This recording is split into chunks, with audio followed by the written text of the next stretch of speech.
Hello and welcome to fantasy playing 11। दोस्तों, आखिरकार 5 मुकाबले में हारने के बाद चेन्नई सुपर किंग्स को एक जीत मिली। लगातार 5 मुकाबले हार रही थी चेन्नई सुपर किंग्स और अब लखनऊ के खिलाफ मुकाबले में चेन्नई सुपर किंग्स ने जीता। हालांकि जिस तरह से चेन्नई सुपर किंग्स को जीत मिली, इस जीत ने कहीं ना कहीं चेन्नई को और ज़्यादा एक्सपोज भी किया है।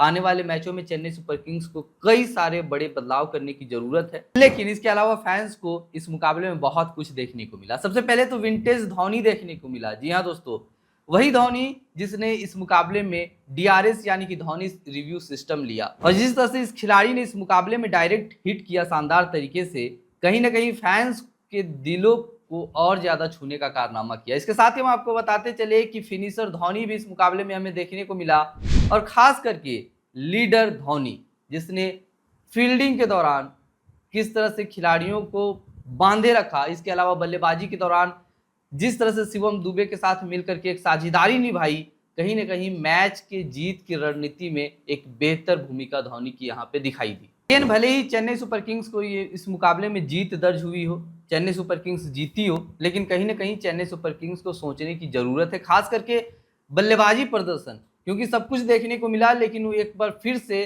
चेन्नई सुपर किंग्स के बल्लेबाजों की परफॉर्मेंस देखने को नहीं मिली। बहुत ही कम स्कोर को चेज कर रही थी ये टीम, और इसके बाद भी एक बार स्थिति ऐसी आई कि लग रहा था कि चेन्नई सुपर किंग्स इस मुकाबले को भी हार जाएगी, और इसका सबसे बड़ा कारण था चेन्नई सुपर किंग्स के बल्लेबाजों का खराब प्रदर्शन। लगे हाथ सबसे पहले इस मुकाबले के टॉप परफॉर्मर को देख लेते हैं, जो आपके ड्रीम टीम बने हैं। सबसे पहले ऋषभ पंत, जिसने इस मुकाबले में सबसे ज्यादा रन बनाए, 63 रन की पारी खेली।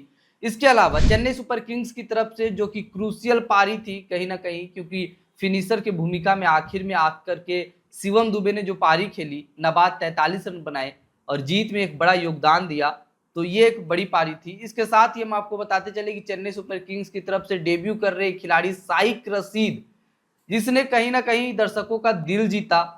इस खिलाड़ी ने एक बड़ी पारी तो नहीं खेली, 27 रन ही बनाया, लेकिन जिस अप्रोच के साथ ये खिलाड़ी बल्लेबाजी करता हुआ दिखाई दे रहा था वह काफी शानदार था। कंपेयर किया जा रहा था इस खिलाड़ी को ऋतुराज गायकवाड़ से। ऋतुराज गायकवाड़ की तरह ये खिलाड़ी खेलता है, और दोनों लाइक टू लाइक रिप्लेसमेंट की तरह देखा जा रहा है, और कहा जा रहा है कि शायद ऋतुराज गायकवाड़ जो कि इस पूरे टूर्नामेंट से चेन्नई सुपर किंग्स की तरफ से बाहर हो चुके हैं, तो अब सीएसके को एक नया ऋतुराज गायकवाड़ मिल चुका है। खैर, इस पर क्या आपको लगता है हमें कमेंट बॉक्स में कमेंट करके जरूर बताइएगा। इसके साथ ही गेंदबाजों के बारे में बात कर ली जाए तो आपको बताते चले कि जडेजा ने 2 विकेट चटकाए, मथीसा पथिराना ने 2 विकेट चटकाया।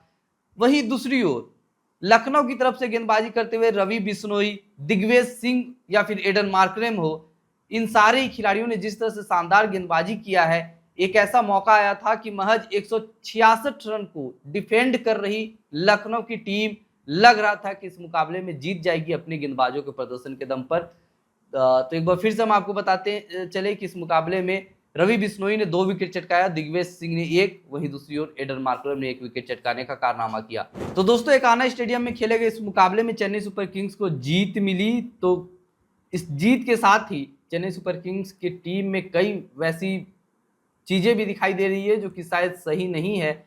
इस पर क्या है आपकी राय, और क्या इसके बाद चेन्नई सुपर किंग्स इस टूर्नामेंट में आईपीएल 2025 में वापसी कर पाएगी? क्योंकि अभी तक 7 मुकाबले खेल चुकी इस टीम को महज 2 ही मुकाबले में जीत दर्ज हुआ है, और अगर कहा जाए कि अगर प्लेऑफ की बात की जाए तो क्या प्लेऑफ तक पहुंच पाएगी? क्या है आपकी राय, हमें कमेंट बॉक्स में कमेंट करके जरूर बताइए।